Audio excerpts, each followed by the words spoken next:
This is Sam Knowlton, and this is Jack Knowlton, and this is Pat Brown and Learning to Read. Mostly, I totally shut down in school and would either secretly read books or draw, but mostly read books. If it was English or history, I'd read the textbook in the first couple weeks of class. But then in high school, there was a program of short-term electives, and I took humanities taught by my English teacher, Pat Brown. She asked me to stay after class one day. She said I could skip the class the next day and go to the Tyler Museum of Art and look at the exhibit. And I didn't have to write anything, but I should come after school and tell her what I thought about the exhibit, how it made me feel, and why. The exhibit was oil paintings by Ansel Nunn, and I had never seen anything like them before, so I was the stupid kid in the art museum who tried to touch a painting. The alarm went off, and the guard yelled at me, but he didn't kick me out.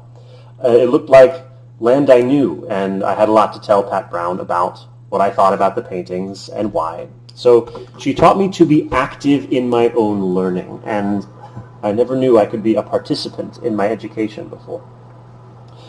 I started really loving my classes, except algebra and geometry. And my grades went up, so I could get into a decent college. Pat Brown helped change my life. I hear she works in real estate now. Thank you, Pat Brown. I'm grateful I learned to read really young. Aunt Ruth would let me stand on the front bench of the car as we drove around town at night, so I could see the neon lights of gas stations teaching me to read. And the first word I read was Conoco when I was 3. I was a really good reader by the time I was 6 and got to graduate out of the kids' library at 10 because I was done not getting to read all the books. I am so grateful for books. And how you get to live in another world for a while.